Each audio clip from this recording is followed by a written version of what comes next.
Continuing our journey in the Windows 8 kernel, we're with a Heap developer. Tell us a little bit about what you do and the Heap in general and what's new in the Windows 8 Heap. Sure. Well, I mean, the Heap Manager is obviously going to be a sort of critically important kind of thing to a whole lot of developers. I mean, everyone uses malloc and everyone uses free and everyone uses the Heap API. You're going to need memory for a lot of things. So yes. it's we touch basically every app and almost every component up in user mode, and even some kernel mode components that use our Heap implementation. So we're always looking. I think we look at the Heap Manager as sort of a big fundamentals area for Windows as a product. So it's very critical to performance because everybody uses it. It's very critical that the Heap be as reliable and as secure as possible, so that we can give developers the best app experience available to them. And every incremental improvement that we make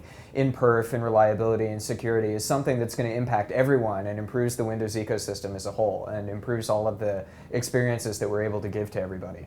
So it's still an important area, and it's really kind of fascinating because we've had a Heap Manager for as long as Windows has been around, and you look at the change dates for everything, and we've been working on this thing for decades, and there's always something new to do, and there's always something to improve. So we'll never really stop pursuing all that performance and reliability and all the fundamentals aspects that we can improve to give everybody a great experience with Windows. Excellent. I mean, that's the whole sort of point of this entire series that we're doing here inside Windows 8, is we want to learn exactly these things. Sure. So let's step back a little bit. Introduce yourself. I mean, who are you? What do you do? Okay. My name is Colombo. I am a little more than 4 years into my journey at Microsoft. Cool. I graduated the University of Illinois in 2008 and came right out here and started working on the kernel team. I've worked primarily on the Heap Manager for most of my time here. I've also recently started to learn a little bit more about the Windows registry and started to work on that. So perhaps you'll be back by soon to ask about some of the things we're doing over there. But it's been sort of an adventure so far in a lot of the fundamentals things that I've talked about, doing a lot of perf work throughout the team and trying to see how we can focus on that to give everyone a great user mode app development and app use experience. Excellent. So you mentioned the Heap Manager. Of course, obviously, when we think of Heap, it's memory. And there's also security and stuff like this. But our good friend, Adrian Marinescu, who's been on Channel 9 a few times over the years, we'd always put him at the whiteboard and go, okay, what have you done for Vista? What have you done for Windows 7? So let's talk, now that you're in the spotlight now, what is new in Heap management in Windows 8? Okay.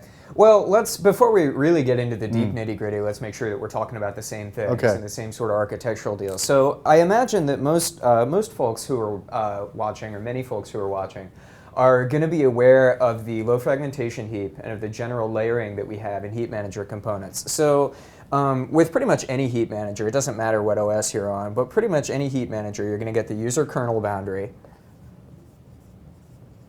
Below this, there is, I will switch markers presently because this one is a little obnoxious. There is the kernel mode memory manager, which is responsible for feeding us memory into what I will call the backend heap.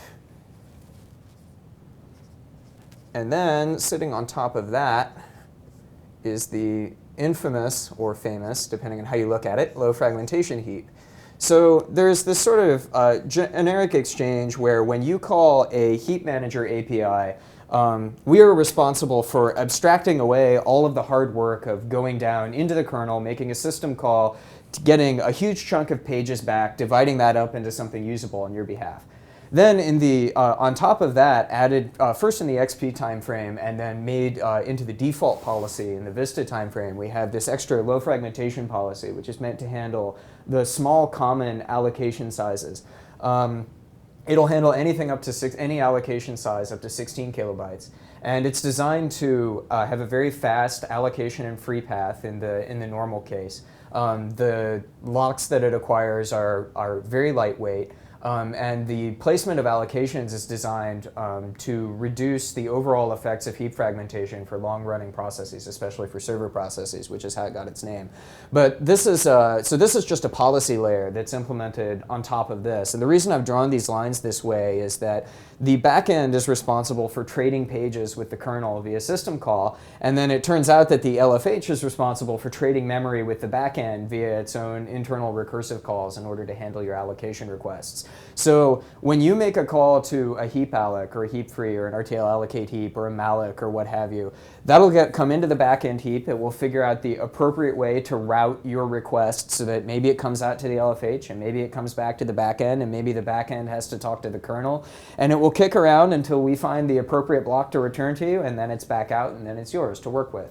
So the two major areas that we sort of focused on in this whole thing were, first of all, making sure that we could reduce, well, it was, okay, so the two major areas, one is performance and the other is security, and I think we'll do them in that order because that's the order that we kind of did them in during the release cycle. In the performance space, we wanted to do a couple of things. One was we wanted to reduce the overall fixed overhead costs of using the low fragmentation heap and using all of our policies. And then we wanted to make sure that we weren't wasting resources, that we weren't wasting memory in situations where we didn't really need to. So one of the difficult things about one of the challenges that you have to face when you work on a heap manager like this is it really does have to be one size fits all. I mean, it's really not a very complicated API when you stop and think about it, right? I mean, the primary heap, Win32 heap API has this signature.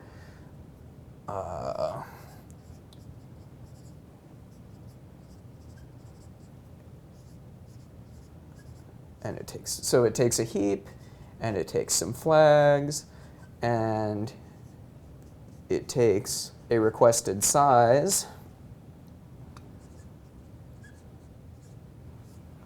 and kicks back a pointer to whatever memory it was that you intended to allocate. So that's really not a whole lot of room to specify special options or to tell us anything about your scenario. And so by definition, we have to, of these APIs, we have to, because we abstract so much away, we have to be very one size fits all.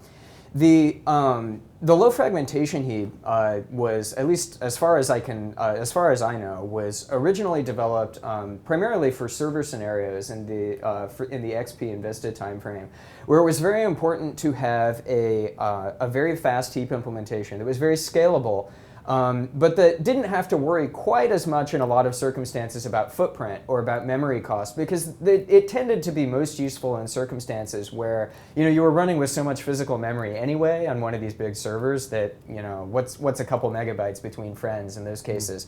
But we need this to also be an all-purpose allocator for even our smallest and most modern devices that aren't toting 16 gigabytes of RAM, that might only have one or two, or even several hundred megabytes if we can, if we manage to get down that far. So we really wanted to be one size fits all, and to that end, we did a couple of things. One in the LFH was just to sort of kick out some of the extra overhead, some of the extra structural cost that goes into operating this allocator. Before I go any further, do you have any questions so far? No, or are we set. doing great? Okay. We're doing great. Fantastic. So the low fragmentation heap, the operating principle for reducing fragmentation in the LFH is that we want to group allocations that are of the same size together into these contiguous runs, where the entire run remains allocated as long as at least one of the sub-allocations in the run stays alive.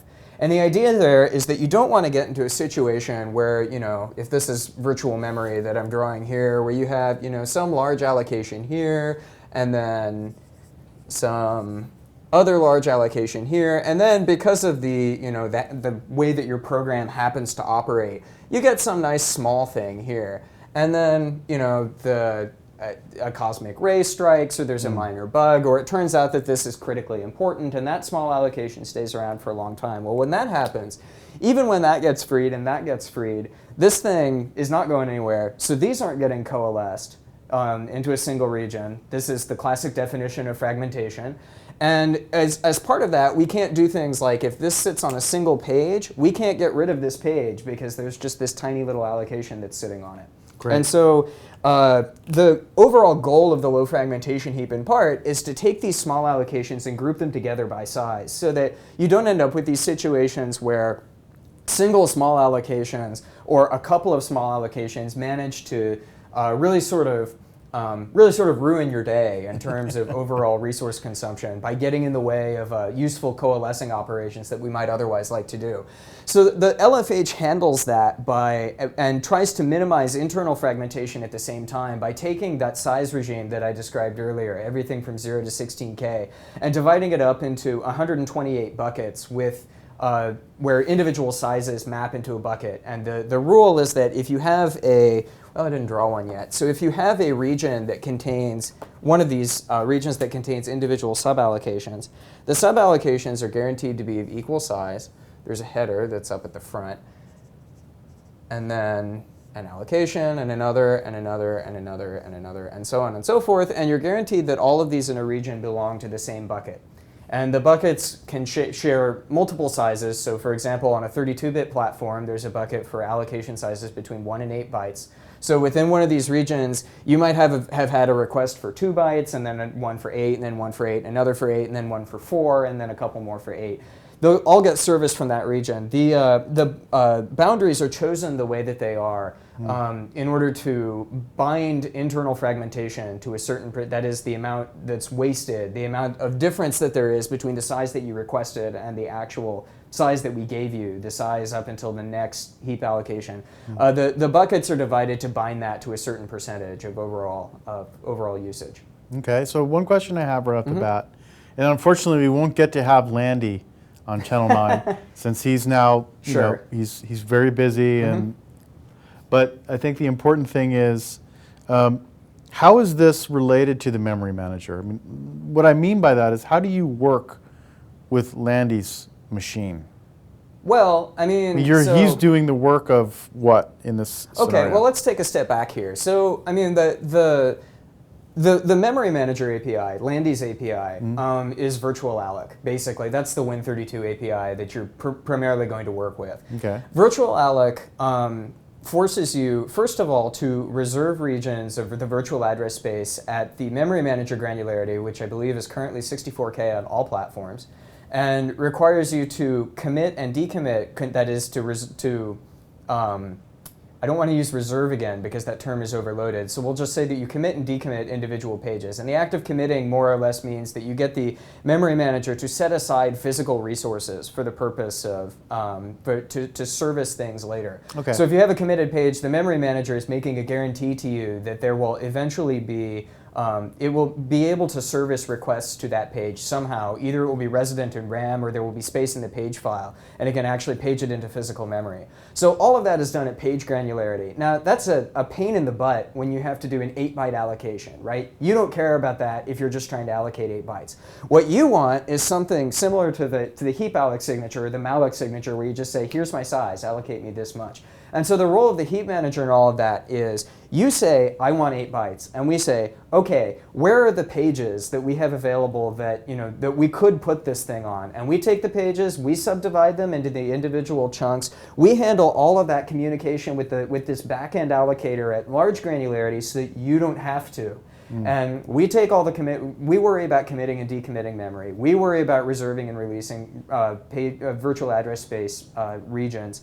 And our role in all of that is to abstract all of that away and then take the stuff that we've gotten back and divide it up for you so that you don't have to worry about implementing your own allocator on top of everything. It'd be a pretty awful world if everybody had to go and write the same code millions and millions of times for everything in our ecosystem. Yes. So that's generally our role, and I'm actually glad that you asked the question because a lot of what we're trying to do here is we're trying to reduce that physical resource consumption.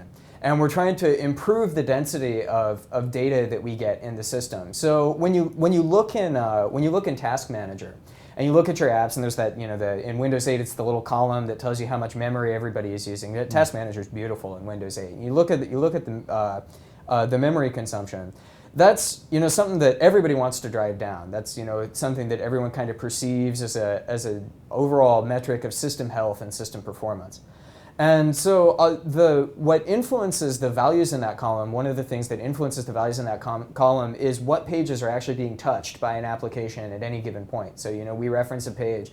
The memory manager has to make sure that it's actually in physical memory so that your address lookup can be resolved, and it's responsible. This is all this stuff down here for maintaining the page tables and making sure that your VA translates to the appropriate piece of data that you want. So we influence the overall performance characteristics of an app by controlling the number of pages that are required to hold all of the information that you asked us to be able to store. So the way that we place allocations, if we're careless and we take your 4 kilobytes of allocation and so we throw them across 4 pages instead of smushing them onto one, that's 4 times worse than you could otherwise get. So a lot of what we focused on performance-wise was making sure, first of all, that the physical resource consumption of your apps goes down. So we want to make sure that we commit as little as possible to maintain as much free physical resources available for other apps as we can. And we also, to the extent that we're able, want to make sure that we lay things out so that your data is as densely packed into as little of the address space as possible, to minimize the number of pages, even when you're touching everything that you own, to minimize the number of pages that you are likely to require to be resident at any given time, which improves the way that things look in Task Manager, but also by improving that, makes you a good citizen, makes you able to run more apps, requires ultimately, if we do it right, requires ultimately that you need less memory in order to have the same comparative Windows experience. Awesome. So that's a lot of what we're shooting for. So if we can backtrack now to where we were in sort of the architectural discussion, the reason I talked about all of that LFH bucket stuff, none of that really changed in this release. We made some minor tweaks to a couple of the divisions and a couple of the parameters, but mainly what we did was we made sure that we're only ever going to start we're only ever going to initialize the per bucket metadata, the per bucket structures that we need for all of our internal bookkeeping. We're only going to initialize those for buckets that you're actually using. And it sounds kind of obvious. It's one of those things where I think you kind of look at it and it's easiest just to allocate them all and just initialize them statically, and you got 10 million other problems to solve with an implementation as complex as the low fragmentation heap. So that's something that we added, and we found that it's really helpful because what we noticed in when we were early in the planning state and prototyping stages, and we were early in Win 8 development, was that out of the 128 available buckets, it's rare for an app to use maybe more than a quarter of those, and most of them are the smallest ones. Because you can imagine that most of your allocation sizes are going to be fixed over the lifetime of your app. You have your core data structures, you have your core types, you have in C, you have all the structs you define. In C++, it's all of your classes. So your object types are mostly known at compile time, and you know what sizes of buffers you're going to need for a lot of things. And moreover, those are the things that you're going to be allocating a lot of, right? Like, so you have some sort of balanced tree, for example, that you've implemented as a data structure. Your tree node size, maybe the payload size is variable, but for the most part, your tree node size is going to be fixed. And so you're going to be allocating a lot of those. And it tends to be the case that relatively few, compared to the range of buckets that we have available, relatively few are used at any given point. So the very first thing that we did was we took this and we said, okay, how can we minimize the initialization costs of this, knowing that an individual app is not likely to use the whole range of sizes that are available. And in fact, one of the most interesting things that we found out actually is that if you take a typical, I guess IE is not really typical in a lot of ways, but you take something that is very commonly used like that, you find that upwards of like 98% or so of all allocations are about 256 bytes or less. They're mostly tiny. And that's sort of struck us as an interesting statistic. And it's interesting to look at things from sort of a data-driven perspective like that, because it helps you to understand what you need to focus on and where you can get the sort of the lowest hanging fruit. So the very first thing that we did in this release was we took this and we added a whole bunch of deferred initialization so that the amount of physical resources that we consume in order to hold metadata corresponds to what we're actually going to need that metadata for. That is, we're not going to go and consume physical pages to hold structures that your application may not actually need just because of its overall architecture and the way that its structures are sized. On top of that, in the performance space, we also wanted to try to do what we could to make the heap manager policies a little more one-size-fits-all. So there's a lot of adaptive mechanisms in there to try to really sort of minimize footprint. So there's a trade-off inherent in a lot of this, which is this system call, this whole business of going back and kicking around pages and whatnot, and even calling into the back end. If you're in the front end and you have to call back into here, this is where there's a big critical section that protects every individual heap. If you have to call back into here, or worse, it will drop the crit sec, but if this has to call back down into the kernel, that's a lot of time that you're spending on an individual allocation. So we want to make sure, on the one hand, that that everything, as much as possible, that we can amortize the cost of doing that over as many calls into the heap manager as we can.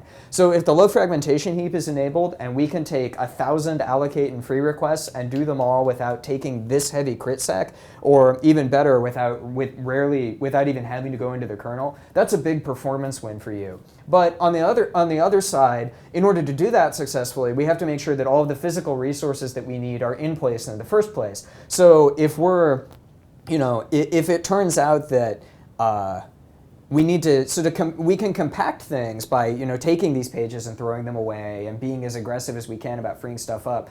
But we sort of pay the piper for that, because it means that if your memory requirements ever increase, then we do have to go back into here. And we have to do these things that can take a long time.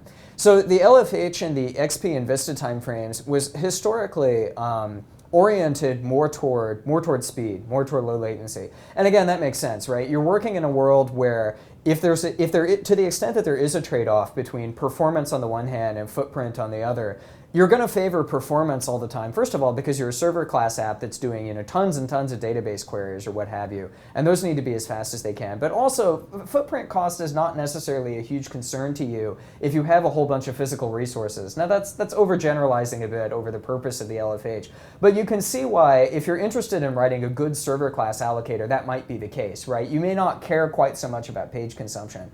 Whereas, this has to work for the client too, and it has to work on systems that may not have nearly as much in the way of physical resources. So what we did was we took a couple of the mechanisms in here, and we made them more adaptive. We tried to track the way that your application uses the heap manager over time, tried to watch the way that it used things, and implement the most aggressive policies that we could to minimize your footprint without hurting you in the performance and throughput space. And then if it turned out that we thought that it began to look like you were one of those apps that really needed the heap to work the way that it did in Windows 7, then we'll slowly scale everything back into the old policies that you've come to expect as a compatibility thing. Which makes sense, and that's understood. Yeah. So one of the ways that we did this, let's go over a couple of them. Sure. Yeah.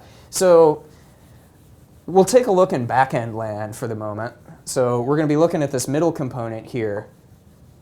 The backend heap's role, once again, is it does a couple of things. One is that it is the component responsible for calling into the kernel, requisitioning pages, for doing all the page management, and then it acts as the backing allocator for the low fragmentation heap. So when the LFH needs more memory for something, it doesn't call into the kernel. It just calls the regular heap API, just like your app does, except that it passes an internal flag that basically says, by the way, I'm the LFH. Don't try to use the LFH to service this allocation, or bad things are going to happen. So in backend space, the way that things generally look is we have a large region of reserved VA. And in kernel mode memory manager parlance, what reserved means is just that this section of the virtual address space can't be given to anybody else. You can't access it yet because there are not necessarily physical resources backing anything in here. Okay. But you can't, you're not going to get a thing where suddenly a DLL gets loaded and just plows over this section of memory. Then within here, we have individual regions of committed pages. And the committed pages are what I described earlier, where there are physical resources that are actually backing all of these individual things. So, and then if you take this and you divide it up, in backend land, the way that this works is that there is a header whose special type name is heap entry. And those of you playing along at home with a debugger can look at this type. That's a public type. It's required for the heap debugger extension to work. And then there's a bunch of user data. And repeat up until the end of your individual region. And so on and so forth. This all makes sense, I assume, the yes. general layout. So heap entries are laid out so that you can navigate from one to the next. Each one knows its own size, the size of this data region, and the size of the previous data region, so that you could get from here to here if you needed to. Okay. That makes coalescing very fast. It makes it order one to walk to the next consecutive entry. There's no special lookup that you have to do. You don't have to store any pointers because you can encode everything as a size. So you just know how many bytes back that is, basically, and just do it with pointer arithmetic. Just subtract, and that's all that's required.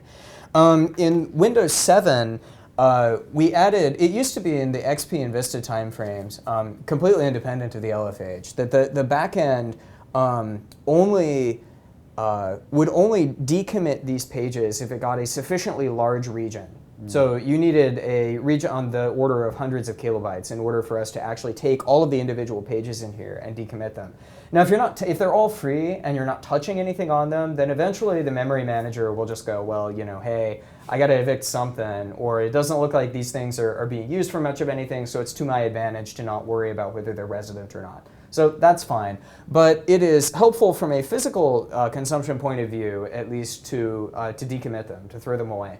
So one of the things that we did in Windows 7 was we implemented a mechanism that said, hey, instead of requiring that the heap be laid out so that there's just this giant region, we convert it into a special region of uncommitted pages. Mm-hmm. We'll take one of these, and if there's a heap block and it's free and it contains like one individual page, so let's say that, for example,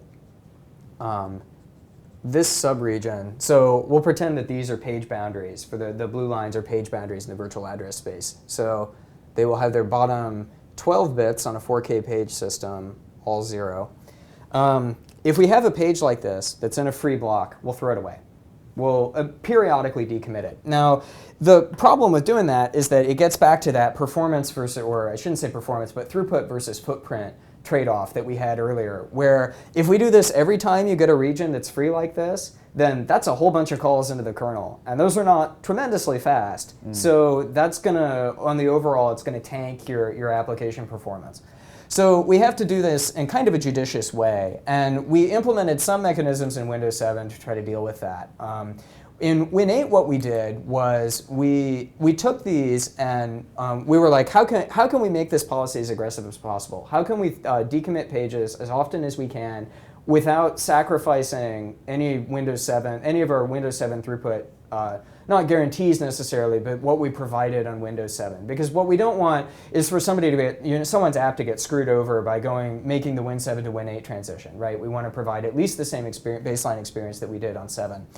So we actually undertook another pretty data-driven study of this whole thing to look at a typical application and figure out, okay, what is the what are the usual rates at which a Windows 7 application will, what fraction of operations, of free operations, will cause pages to be decommitted? What's sort of the ideal for that? Because anything worse than that is going to materially affect probably anyway, for an application that uses the heap frequently. Anything above the Win7 ratio, where we decommit too frequently, is going to be costly from a throughput perspective. On the other hand, sometimes you get an app where you could decommit more frequently and, or as aggressively as you can and not materially hurt that ratio very much. So we implemented a policy in Win 8 that basically just says, okay, so over time what we're going to do is we're going to count up the number of allocate and free operations that this application did. And then over the window of several thousand of these operations, we'll also count how many times we decided to throw these pages away. And if it turns out that we're throwing pages away too frequently with respect to the number of overall heap operations that happened, then we'll tone down. We'll be less aggressive about decommitting, and we'll keep doing that until we get back to the Win7 policy that we originally had. The thresholds that we chose for that were all data-based. It was pretty much what's the most aggressive thing that we think we could get away with for any app. And then what is the baseline for Win7 that we need in order to get the appropriate throughput characteristics for for applications that are going to be bound by the Heap manager.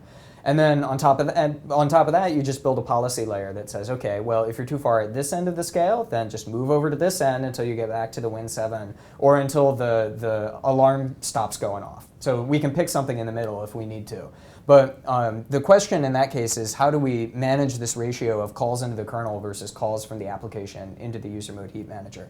Because we found that that's largely determinative of performance accorded to this particular feature. Okay. So, but you mentioned, I mean, this is interesting because I think when, we all use applications.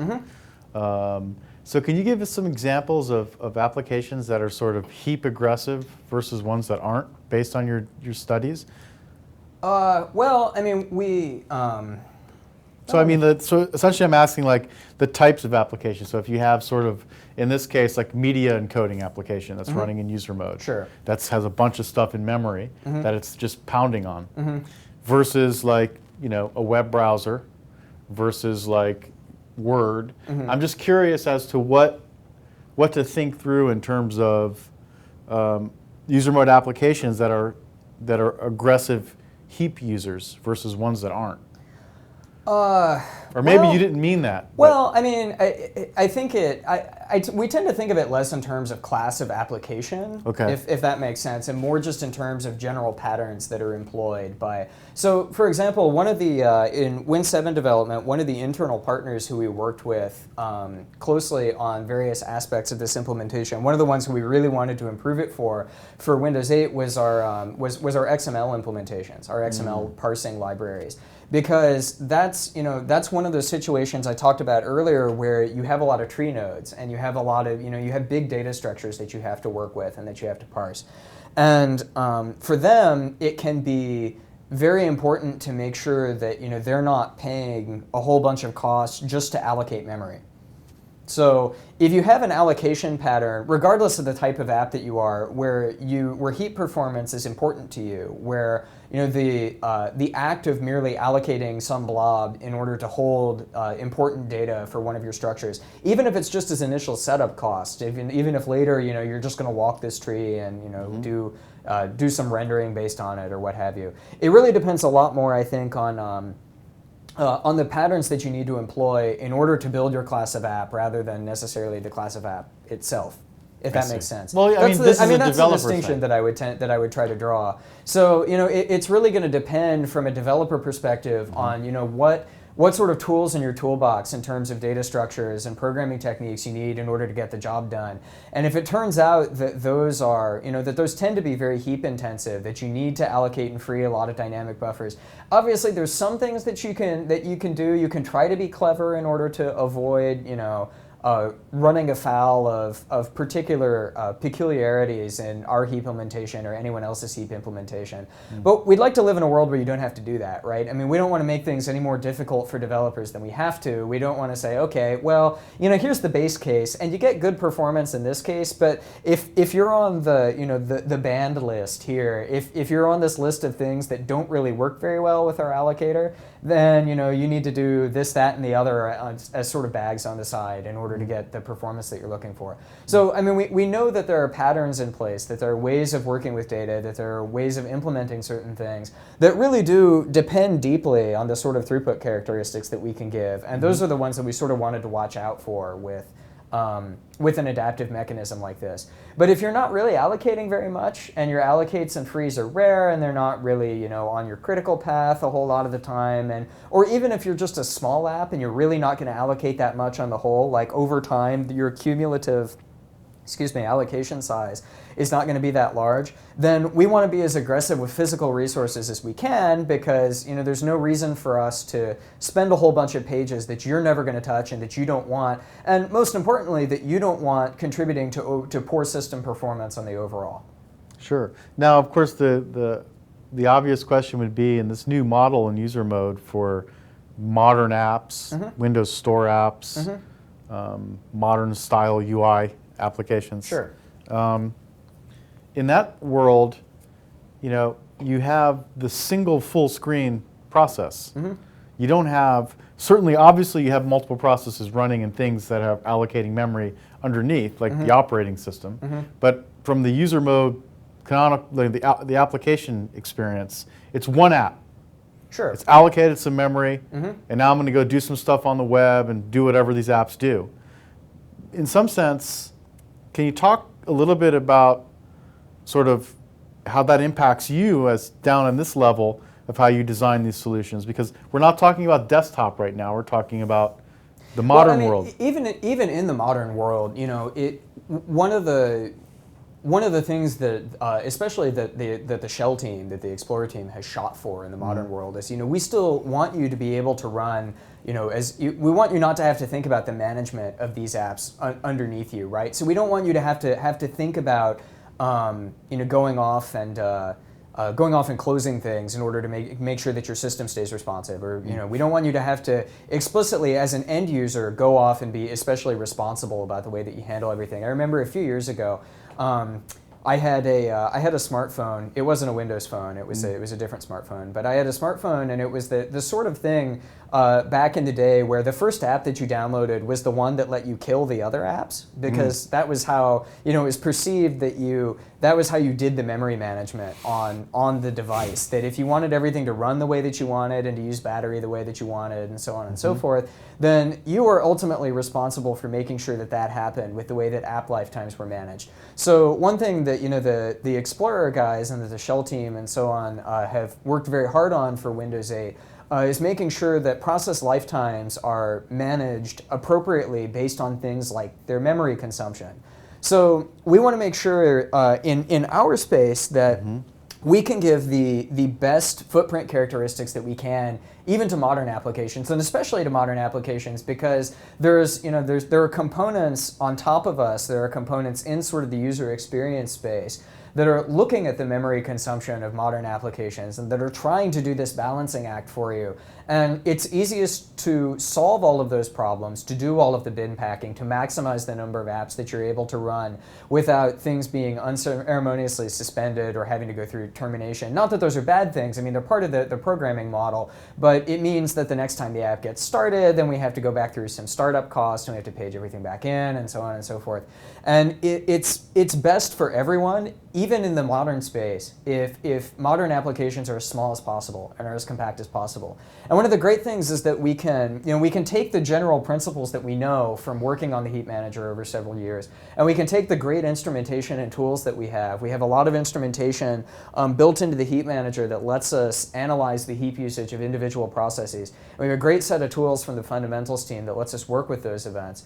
And those are part of our developers' kits, actually. So that's something else that again, those playing along at home can kind of look into as a better way of doing heap analysis and understanding how their apps work. We can take all of that infrastructure and take all of that data and apply it to modern applications and try to improve the modern app experience too by making sure that all of these things work well for them. Because at the end of the day, I mean, the name of the game is making sure that we can, again, it's to play this throughput and footprint trade-off by minimizing footprint and still giving appropriate throughput for a given workload. And that doesn't change, regardless of whether you're on the classic desktop or you're in the modern UI or you're on the start screen. It doesn't matter what kind of apps are running. That's going to be it at the end of the day for basically any user mode process. And we need to provide those services to everyone, regardless of how they end up being rendered on your device.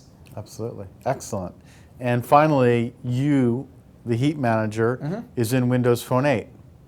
That's correct. We're starting to, we have a lot of Windows Heap technology that's over in Windows Phone 8 now. We've started to collaborate some, especially with the phone kernel development team to make sure that we get all of the technologies ported appropriately. And it's another one of those interesting challenges that I was talking about before, where that's an even smaller class of device, right? And it has an entirely different set of performance constraints, where, for example, paging can be very expensive for them. It's not like it is on a physical spinning hard disk. It can be really expensive for them to actually have to go out to page file in order to go and grab something. So they want to make sure that they can put as much as they can into what is often a relatively limited amount of physical memory.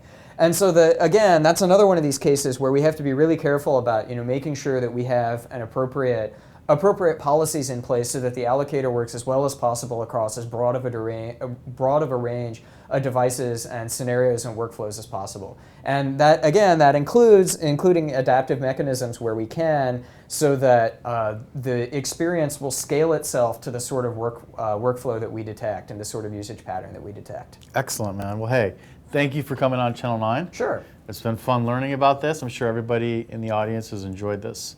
And it's great to see the kernel continue to evolve, continue to modernize.